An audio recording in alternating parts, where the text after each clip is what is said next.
I, 25F, never thought I would be sharing this story, but here I am. My dad remarried when I was 7, just 2 years after my mom died from cancer. Those 2 years before Tiffany were tough but precious. Even though Dad was grieving, he tried his best to be there for me. We had a Friday movie night tradition, and he'd take me to the park every weekend. Things weren't perfect, but we had each other. Tiffany came into our lives through Dad's coworker. She'd already had 2 kids from her previous marriage, twins Tom and Lisa, who were 4 at the time. Her ex-husband had moved to a different state and barely kept in contact with the twins. When Dad introduced us, Tiffany seemed nice. She would bring cookies when she visited and always asked about my day at school. The twins were cute, and I was excited about having siblings since I'd been an only child. The wedding was small, and Tiffany asked me to be her flower girl. I remember feeling special in my new dress, thinking I was getting a real mom again. The first few months after they married were okay. Tiffany decorated my room with butterfly stickers because I mentioned liking them once. She helped me with my homework and included me in family activities. Everything changed when Tiffany got pregnant with Emma. At first, I was excited about having another sibling. But as Tiffany's pregnancy progressed, her attitude toward me shifted. She stopped helping me with homework, saying she was too tired, but I'd hear her helping the twins with their assignments later. When I asked for help, she'd say I needed to be more independent since I was older. The change was gradual but consistent. She started forgetting things, my lunch for school, picking me up from after-school activities, or buying me necessities like school supplies. Meanwhile, the twins always had everything they needed.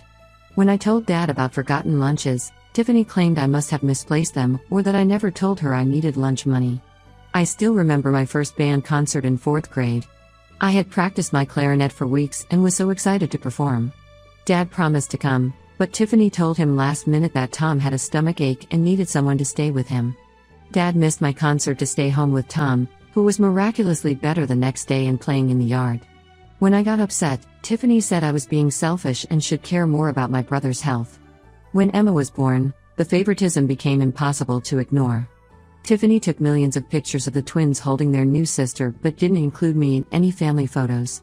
She would introduce us to people as my 3 kids and my stepdaughter, making sure everyone knew I wasn't really hers. Christmas that year, the twins and Emma got new bikes and gaming consoles while I got discount store clothes that were too big. Dad worked long hours at his construction company, usually leaving before sunrise and returning after dinner. When he was home, Tiffany would tell him about how difficult I was being. If I tried to defend myself, she'd cry about how I was attacking her and making her feel like a bad mother. Dad always sided with her, telling me I needed to try harder to make our family work. The incidents piled up over the years. When I was 12, Tiffany organized a huge pool party for the twins' birthday with all their friends. For my birthday the next month, she bought a small cake from the grocery store and told me we couldn't afford a party because they had spent too much on the twins' celebration. When I got upset, she told me I should be grateful she remembered it all since I wasn't her real daughter. Dad was there but said nothing. In middle school, I joined the debate team and won several competitions. Tiffany never came to any debates, saying she had to attend Tom's football practice or Lisa's dance recitals. When I won the state championship, she just shrugged and said extracurriculars weren't as important as real sports. But when Tom made the junior varsity football team, she threw a party and invited the whole family. High school was even worse. I maintained straight A's while working part-time at a local diner to save money for college. Tiffany never acknowledged my academic achievements but praised Lisa for maintaining a C average. When Tom got a B in math, Tiffany bought him a new PlayStation as a reward for improving. Meanwhile, she complained about having to buy my school supplies. The real breaking point came during college applications.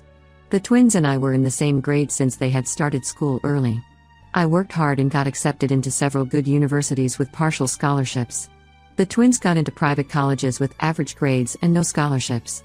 That's when Tiffany convinced Dad they should pay full tuition for all 3 of her kids while telling me to take loans because that's what builds character. I overheard them arguing about money one night. Dad mentioned they couldn't afford 3 full tuitions, but Tiffany insisted her kids deserved private education. When Dad brought up helping me too, Tiffany said I could handle loans since I was so independent anyway. She argued that the twins needed more support because they weren't as academically inclined as me, and Emma would need private school too in the future. They found money for everything else though. Lisa got a new car for getting her license, while I took the bus to my part-time job.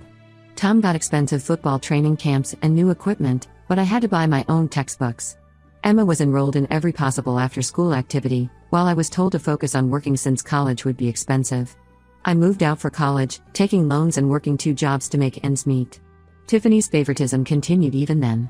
She would post photos of family vacations I wasn't invited to, share proud updates about the twins' college life, and talk about how blessed she was to have 3 amazing kids, never mentioning me. When relatives asked about me, she'd say I preferred to be independent and didn't want to be part of family activities.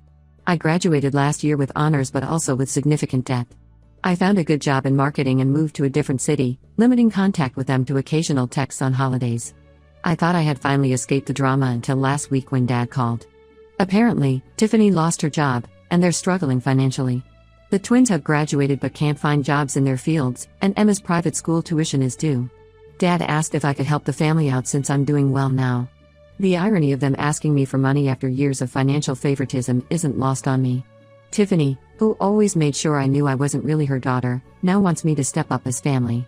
Dad, who let her discriminate against me for years, expects me to forget everything and help.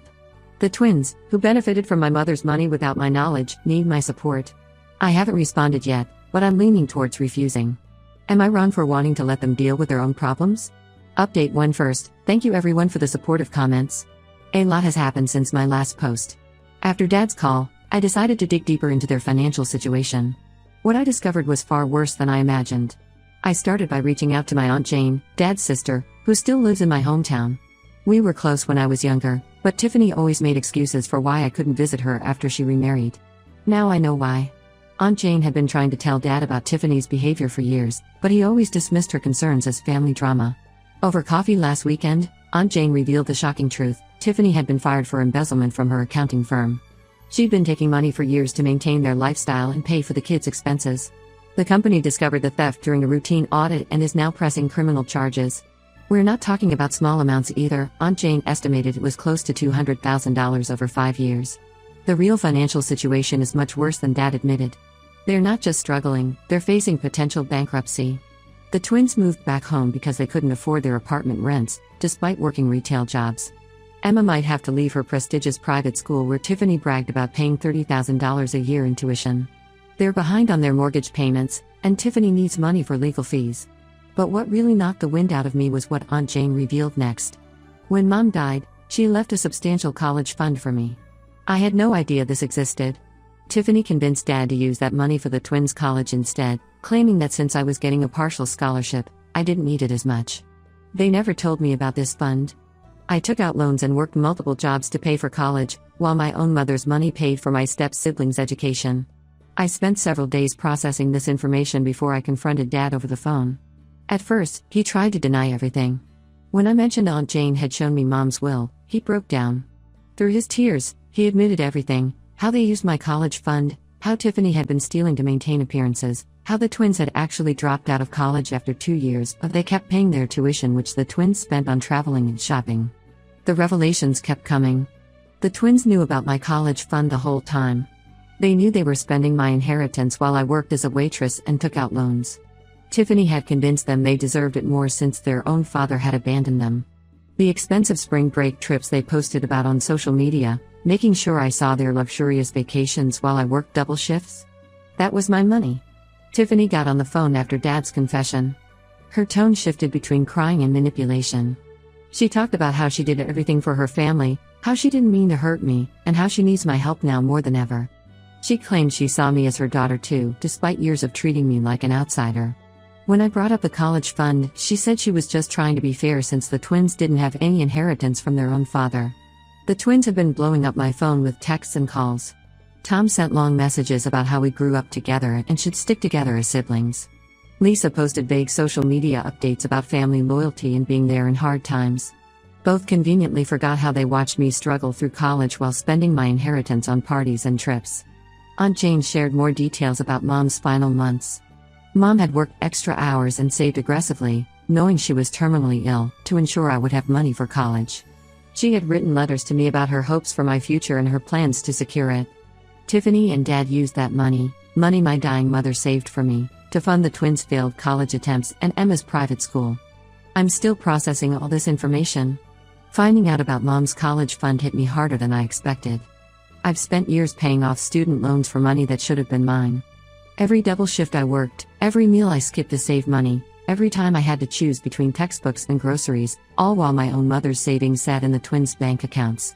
Some relatives are suggesting I take legal action about the college fund, but I know it would probably be pointless now given their financial situation. The money is gone, spent by the twins on their lavish lifestyle that they made sure to document on social media. Every vacation photo they posted, every shopping spree they bragged about, it was all funded by the mother I lost. Tiffany's preliminary court hearing is next month. She's facing serious charges, and their lawyer has advised them to prepare for the worst. Dad keeps calling, alternating between apologizing for the past and asking for help with legal fees. The twins suddenly want to reconnect with their sister now that they need financial help. Emma, who Tiffany trained to ignore me at family gatherings, now calls me Big Sis in her texts. I haven't decided how to respond to any of them yet. Part of me wants to let them face the consequences of their actions. Another part feels vindicated that karma finally caught up with them. The hardest part is processing Dad's role in all this, how he let Tiffany steal not just my present, but also the final gift my mother left for me. I'll update again after Tiffany's hearing. Right now, I'm focused on processing everything I've learned and figuring out my next steps. The one thing I know for certain is that I won't be helping them financially. They spent years ensuring I knew I wasn't really family. I don't see why that should change now that they need money. Update 2: things have escalated significantly since my last update. After discovering the truth about my college fund, I consulted a lawyer friend who specializes in estate law. While pursuing legal action for the college fund might be difficult given the time passed, she suggested looking into other aspects of Mom's will. What we found made my blood boil. Tiffany and Dad hadn't just taken my college fund. They had liquidated several other assets Mom left specifically for me, including savings bonds that were supposed to mature for my future and a small rental property that could have provided steady income. Everything was sold or transferred shortly after Tiffany entered the picture. All of it went to fund their lifestyle and their kids' expenses. My lawyer is helping me build a case. While recovering the money might be challenging, she believes we can prove fraudulent handling of my inheritance. Tiffany's embezzlement charges actually help our case. It shows a pattern of financial misconduct. We're gathering documentation from banks, property records, and Mom's old financial advisors. More relatives have started reaching out since word spread about Tiffany's legal troubles and our investigation.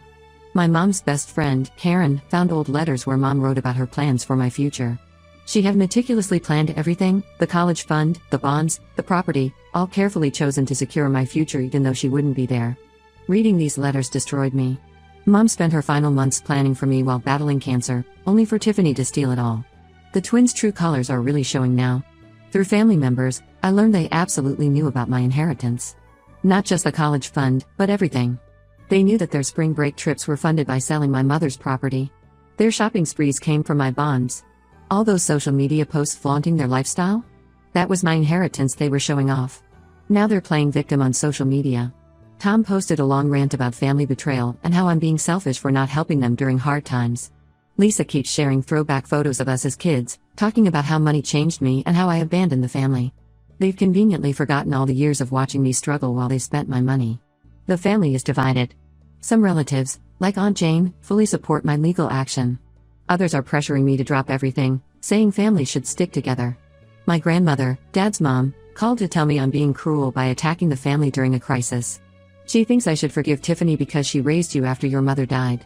I had to remind her that Tiffany did the bare minimum while stealing my inheritance. Dad's response has been a roller coaster. He keeps calling, switching between tearful apologies and angry accusations. One day he's sorry for letting Tiffany control everything, the next he's telling me I'm being ungrateful for the stable home they provided. He claims they used my inheritance for the good of the whole family and that Mom would have wanted to help all the kids. Tiffany sent me a 5-page email explaining her side. She wrote about how hard it was being a stepmother, how she was just trying to give her kids the best life possible, and how she didn't think I would mind since I was strong and independent. She claimed she always saw the twins and me as equals, so she thought it was fair to share my inheritance. The audacity of her justifying theft as fairness is astounding. Emma, who's now 13, messaged me on Instagram. She said she misses her big sister and doesn't understand why I'm making things harder for everyone. It's clear Tiffany and the twins have been feeding her their version of events. They're using a teenager to guilt-trip me, which shows they haven't changed at all. My lawyer advised me to stop responding to their messages since we might be headed to court. We're waiting for more documentation about the sold property and liquidated bonds. Meanwhile, Tiffany's embezzlement case is proceeding. The company she stole from isn't interested in settling, they want to prosecute to the fullest extent. I've had moments of doubt, wondering if pursuing legal action is worth the drama. But then I remember Mom's letters, how she fought to secure my future while fighting cancer, and my resolve strengthens. Tiffany didn't just steal money, she stole my mother's final act of love for me. That's something I can't forgive. Update 3. This will be my final update to this saga. A lot has happened, and I think it's time to close this chapter of my life. Tiffany took a plea deal for the embezzlement charges. She's serving an 18-month sentence, reduced from the possible 5 years she was facing. They still have to pay back over $200,000 in restitution to her company. Dad had to sell their house and empty their retirement savings to start paying it back. They moved into a small 2-bedroom apartment where Dad, the twins, and Emma are all crammed together. The twins finally found jobs at local retail stores after months of complaining about how they were too qualified for such work. Tom works at a sporting goods store, and Lisa is at a makeup counter. They're not happy about it, especially since many of their friends from college are starting careers. Emma had to transfer from her prestigious private school to the local public school. Tiffany's conviction made it impossible for her to maintain her social standing in their community. My legal case about the inheritance made some progress. While we couldn't recover most of the money, we did manage to get the paperwork for the rental property Mom left me.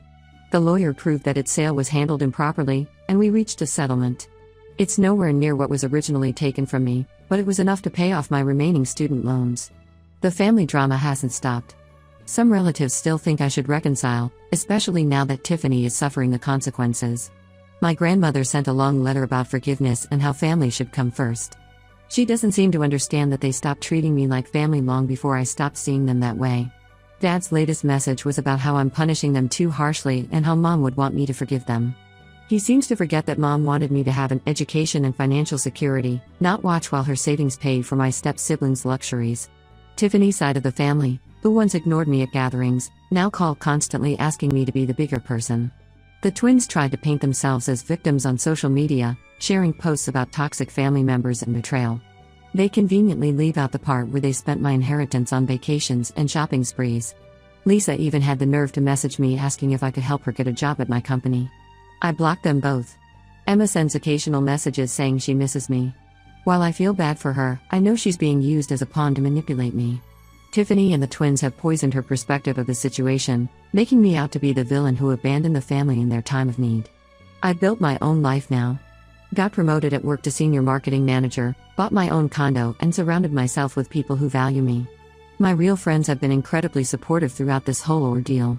Sometimes I think about the life I could have had with Mom's inheritance, graduating without debt, starting my career without the stress of loan payments, maybe even running that rental property as passive income. But I'm proud of what I've achieved on my own. Last week, I visited Mom's grave for the first time in years. I told her everything that happened and promised to live the life she wanted from me, even if it's not exactly the way she planned it. Their karma caught up with them, and I feel no obligation to help fix their self-created problems. Some family members call me cold for this stance, but I've learned that real family doesn't steal from you and then expect forgiveness when they get caught. So that's it. No happy reconciliation, no forgiveness arc, just me moving forward with my life while they deal with the consequences of their choices. Sometimes the best family is the one you choose for yourself.